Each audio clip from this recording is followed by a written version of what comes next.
Down Syndrome Awareness Month, celebrated in October, was declared to promote understanding and acceptance of individuals with Down syndrome. It also aims to applaud the many abilities of these individuals. Board member of the Down Syndrome Family Network, Lisa Gani, says that there is still a myth that people with Down syndrome are weak and helpless. They are, going to be relegated to a life of just, being cared for, and, that they can't go to school and they can't be taught, and therefore, as I say, all their lives they're just going to be, a burden or, as I said, cared for by their families. It is for this reason, Ms. Gani says, mindful understanding of Down syndrome is vital. And that through awareness, we are educating people so that those things that they feel are myths, the myths are no longer myths. They become, a little more aware of what the reality really is. And that in turn, has an effect on the families and persons who have Down syndrome. She says people with Down syndrome have been excelling just as much as everyone else. So I'm very proud to see that this year one of our young people, she's 14 years old, but she did the SEA exam from Sangre Grande. She lives in Sangre Grande, went to Fishing Pond Primary School and went through the system with a lot of support from her family and her parents, and was able to do the SEA exam and pass for one of the Silver Life Centers.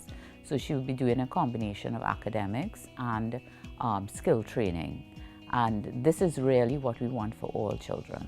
In Down Syndrome Awareness Month, there is also a strong tide of advocacy to include those with Down syndrome. Of course, the first point of inclusion is education.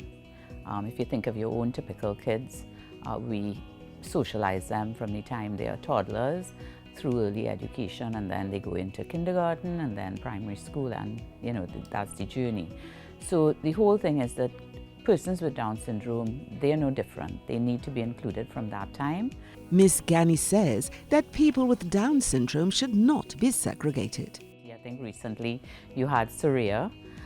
Surya used to work at the IMAX, and then just recently in August, he did an internship with Ansa McCall with other young people from college and university and other Ansa McCall employees' children. So the whole thing is not to create a special program for the persons with Down syndrome, but to include them in typical programs so that they can learn from others, because it's a two-way learning experience. And she says the population can learn a lot from people affected by Down syndrome in the same way they learn from their peers. We benefit. I have benefited for the last 12 years from interacting with persons with Down syndrome. It's taught me patience. It's taught me, how to take the time to really listen, so that we could understand what they're saying. It's given me love because they are very caring and loving. It's taught me about being real in that they don't lie. They say what they have to say, but with no malice. So it teaches you some of the things that maybe, we tend to forget. She's encouraging everyone to take the initiative to educate themselves about the Down syndrome community. We have no excuse these days. We can go on the internet. Information has never been so free to access.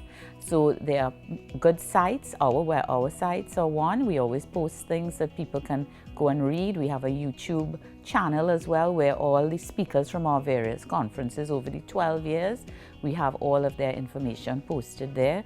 Many of them are international experts who have come to Trinidad to share information with us. The Down Syndrome Family Network also remains committed to educating the public through their various activities, like the Down Syndrome Day Conference in March, their quarterly family workshops, and their recent Buddy Walk, to name a few. On October 24th, the Down Syndrome Family Network will have part 2 of their annual Buddy Walk in Tobago.